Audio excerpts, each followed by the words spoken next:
And with Dakota, did you at the time or subsequently have any idea what the origin of his issues might have been? I think it was because he got some shots when he was younger. Ah, I see. Yeah. And because of that, and then I went into sort of understanding the etiology of what was happening. So basically, you take shot, there's aluminum and various other things that sludge the blood. And the problem is when you sludge the blood blocks the flow to the capillaries. And if that blood stays blocked for 90 minutes, it's like putting a tourniquet on. And then you end up with a durable injury to the capillaries. So the capillaries swell shut or Oh, swell wow. closed. So you end up with a durable, meaning potentially lifelong obstruction. And that basically will shut down a fraction of the body. And so when it happens in the brain, you see a loss of brain function. When it happens in the liver, you see, a fraction of the organ shut down. Right.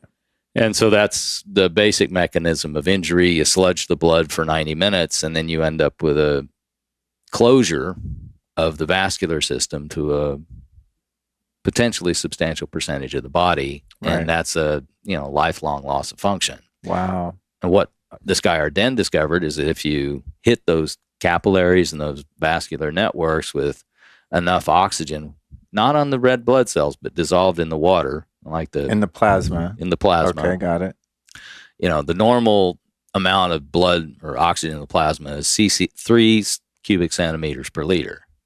If you can get that to 12, which would be 4 times normal, then that 12 cc's per liter is enough basically to reverse that inflammation or reverse that swelling and cause those endothelial cells or the capillary cells to go back to normal. Okay, so what was happening in terms of all of the stories I'm telling you about recoveries is, as soon as that happens, the vascular system opens up. And anybody that wants to research that, all you got to do is go look at a book by Manfred von Arden. It was originally written in German and translated to English. Unfortunately, last time I looked, copies of this book are rare as hen's teeth and are over $800. Oh, wow. But the point is, it's real Wow. science. It's real. Yeah. It's very practical, and it works every time.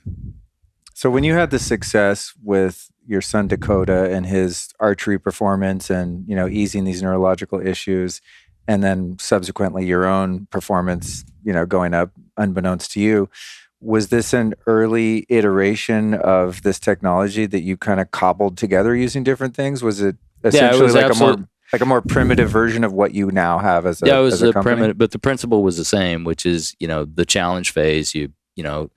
If you try to activate the respiratory or the breathing process while you're breathing pure oxygen, the problem is you can't work out hard enough and you'll injure yourself because you've got so much oxygen that the vascular system more or less stays closed and the heart rate stays low.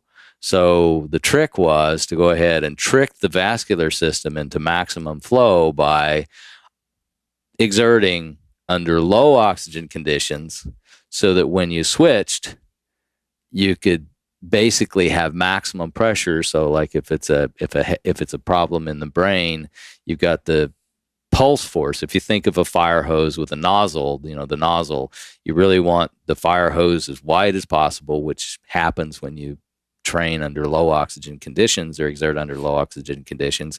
And you want the pump at the backside basically slamming the blood through that as hard as possible so that the blood will penetrate the occlusion. And once that happens, if you get the 12 cc's, like the superoxygenated blood, to go through there, then it normalizes the metabolism of these endothelial cells, and they'll pump out the sodium and go back to normal size and go back to normal function. So once this opens up, the blood flow starts going through like Drano. And then once blood starts to go through, the oxygen can diffuse. So all of the cells that were fed by this blood will start to work again.